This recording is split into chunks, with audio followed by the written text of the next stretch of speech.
वृक्ष की पत्ती को जब कोई नारी, पुरुष, बच्चा, बूढ़ा, जवान उस शमी के पत्ते को बेलपत्र के साथ लेकर जब शिवालय तक जाता है, जितनी देर तक वो शमी का पत्ता उसके हाथ में रहता है, जितनी देर तक शमी का पत्र उसके घर में रहता है, जितनी देर तक शमी का पत्र उसके स्पर्श में रहता है, उतने उतने शरीर के रोग, दुख, ताप काट देता है और उसे अलग से बल प्रदान कर देता है। शमी पत्र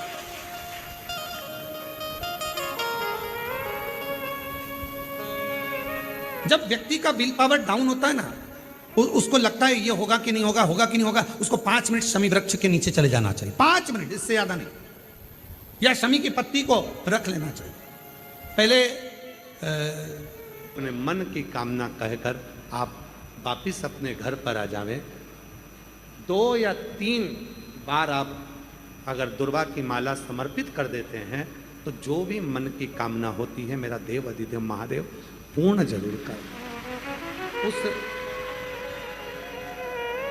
दुर्वा की माला में वो बल होता है जो शिव को हमारी ओर केंद्रित करता है। गणेश पुराण में आता है कि शमी व्रत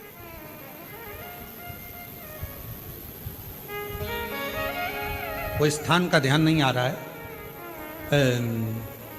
स्मरण में। पहले एक नियम चलता था, आप लोगों के जिंदगी में भी, आपका भी बुढ़ापा आया होगा, आप भी युवान अवस्था में आए होंगे, कभी तो स्कूल गए होंगे, कभी तो पढ़ने गए होंगे। सबसे पहले अगर हमारे विद्याध्ययन को निकालेंगे तो हमारे यहाँ एक नियम चलता था कि शमी की पत्ती को किताब के अंदर उसको विद्या के रूप में रख लिया जाता था। बाद में ये नई नई डिजाइन की पत्ती आ गई तो विद्या का पेड़ पैदा कर दिया इनने। अब वो विद्या का पेड़ पैदा कर दिया तो विद्या को रखने लगे। विद्या की पत्ती को लोग शमी की पत्ती समझने लगे क्योंकि उसमें भी ऐसी पत्तियां निकली रहती है और शमी की पत्ती भी ऐसी ऐसी निकली रहती है। तो पहले नियम था कि किताब के अंदर शमी की पत्ती को रख लेते थे और कहते थे इसमें विद्या है, इसमें विद्या है। विद्या का मतलब क्या? उसको बल मिलता था, एनर्जी मिलती थी। एग्जाम में बैठता, कंपटीशन एग्जाम में बैठता, जब वो कोई इंटरव्यू देने के लिए बैठता या टेस्ट देने के लिए बच्चा बैठता तो वह खुश होता था, मेरी किताब में शमी, मेरे किताब में विद्या रखी है। विद्या से मतलब आज के जमाने में लोग विद्या का पेड़ की पत्ती रख लेते हैं, पर रखते क्या थे? जम के बोलो, शमी की पत्ती रखी क्या जाती थी? शमी की पत्ती। और वो शमी की पत्ती क्या देती थी? उस बच्चे को बल देती थी, एनर्जी देती थी। डामाडोल नहीं होगा, टेंशन मत लेना, विल पावर कमजोर नहीं होगा। पत्ती रखी है शमी की, उसके नजदीक में है, शमी बल देती है।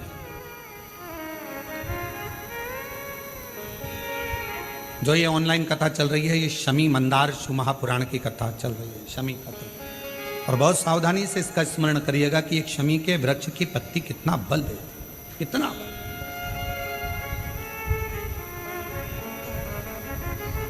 शायद आप लोगों में भी कोई ना कोई तो ऐसा होगा जिसने बचपन में विद्या की पत्ती रखी होगी। वो विद्या की पत्ती बाद में आई होगी, पहले थी वो शमी की पत्ती। कौन कौन ने रखी? जरा हमने तो रखी, हमने भी रखी। वो पत्ती तोड़ कर रख लेते थे, उसमें विद्या बढ़ेगी, विद्या बढ़ेगी। विद्या बढ़े मतलब बल बढ़ेगा, अपने अंदर एनर्जी आ, बल। अब उसको लोग आजकल विद्या की पत्ती अलग से आने लगी तो लोग उसको विद्या की पत्ती तोड़ने लगे, नहीं तो रखते थे वो शमी की। और मैंने तेरे ही भरोसे बाबा, तेरे ही भरोसे हवा बिच उड़ती जावांगी बाबा, डोर हटो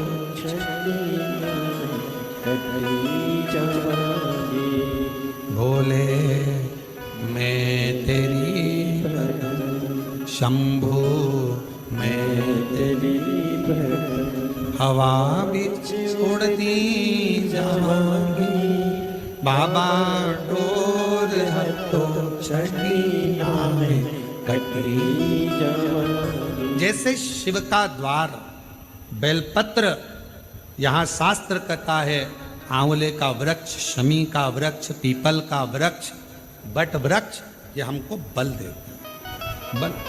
मान लो शरीर के किसी भी अंग में अगर गांठ हो गई, बहुत बड़ा रोग हो गया, बहुत बड़ा रोग हो गया, डॉक्टर को दिखाइए, दवाइयां लीजिए, जांचें कराइए। और शंकर जी की 5 लड़कियां, पहले नंबर पर जया, 5 बेलपत्र लेकर जाओ। एक बेलपत्र जया शिव शंकरा, जम के बोलो, जया शिव शंकरा। एक बेलपत्र अशोक सुंदरी वाली जगह पर समर्पित कर। दूसरी विषहरा शिव शंकरा, गणेश जी की जगह पर अर्पित कर। श्यामली बारी शिव शंकरा, कार्तिकेय की जगह पर समर्पित कर।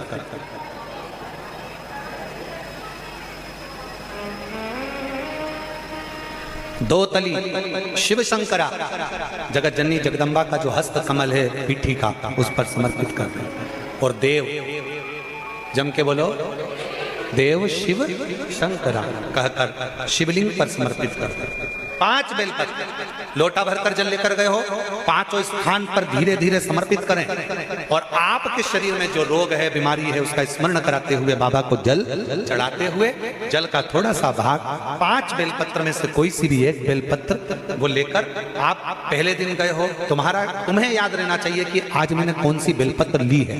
गणेश जी के स्थान की बेलपत्र ले लो, दूसरे दिन अशोक सुंदरी की बेलपत्र ले लो, तीसरे दिन कार्तिकेय की बेलपत्र ले लो, चौथे दिन पार्वती के हस्त कमल की बेलपत्र ले लो, और 5वें दिन शिव के शिवलिंग की बेलपत्र ले लो। ऐसा क्रम बना लो।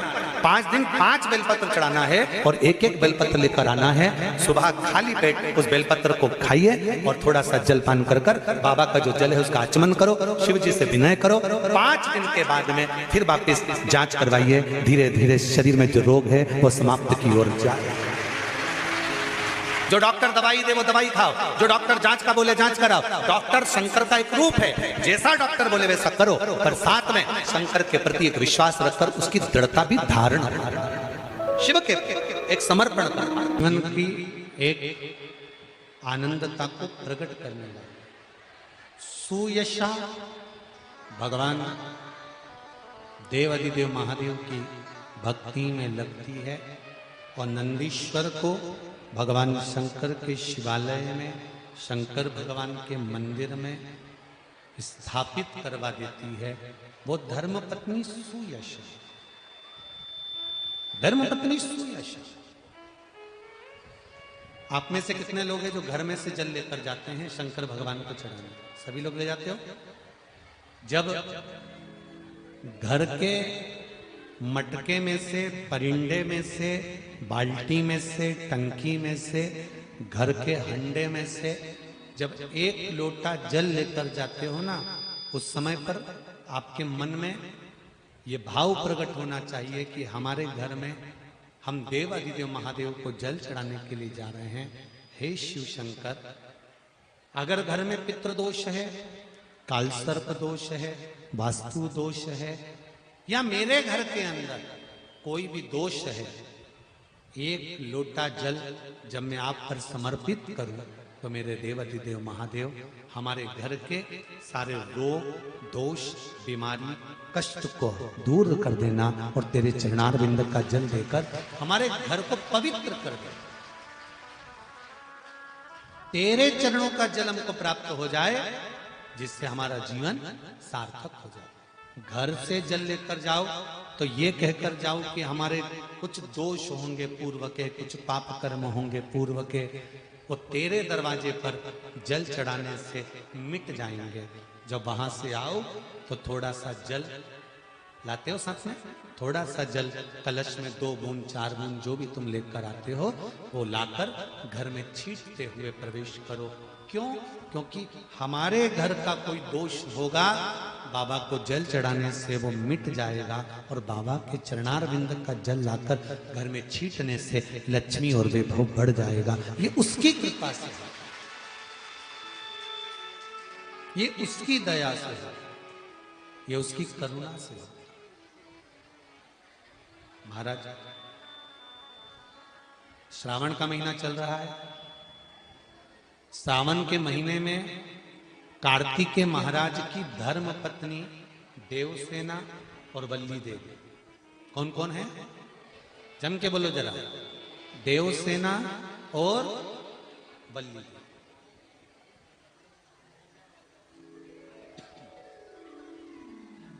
देवसेना और वल्ली देवी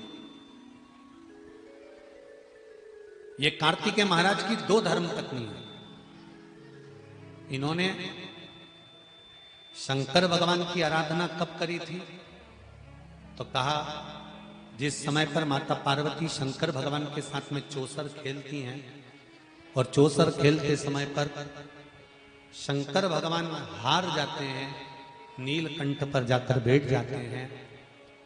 नीलकंठ पर से भगवान शंकर कार्तिकेय जी से बात करते हैं। भगवान विष्णु स्वयं पासा बनते हैं, रावण निर्णायक बनता है और कार्तिकेय के कहने पर वापिस पुनः शंकर भगवान चौसर खेलने के लिए माता पार्वती के साथ बैठ जाते हैं। फिर वापिस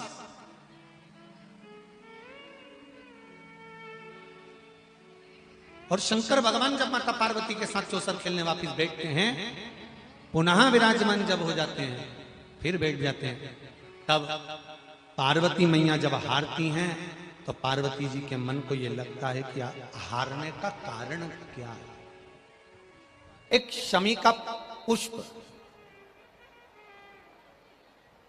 और एक जल में मिला हुआ दूध, जल में मिला हुआ दूध और एक शमी का पुष्प। थोड़ा ध्यान देना कथा की ओर, बहुत भाव से श्रवण करिएगा। एक जल में मिला हुआ दूध और एक शमी का पुष्प, ये दोनों महामृत्युंजय के जप के लिए, महामृत्युंजय अनुष्ठान के लिए, महामृत्युंजय मंत्र के लिए बड़े प्रबलता का कार्य करते, बड़े प्रबलता। ध्यान दीजिएगा, जब आपको लगे कि आपके परिवार में अगर कोई दुखी है, किसी को बहुत कष्ट आ गया, कोई बहुत ज्यादा कर्जे में लदालुम हो गया और उसने विचार करा कि मैं तो मर जाऊं तो अच्छा है या मैं सुसाइड कर लूं तो अच्छा है, अब उनसे निवेदन रहेगा कि मरना मना नहीं, पर थोड़ा प्लान लेट बनाओ मरने का। हम ये नहीं कर रहे कि तुम मत मरो, पर थोड़ा प्लान लेट करो। आज मरने का विचार करा है तो थोड़ा सा 15 दिन रुक जाओ, फिर विचार करना 15 दिन बाद, 20 दिन बाद कि मरूं कि नहीं मरूं।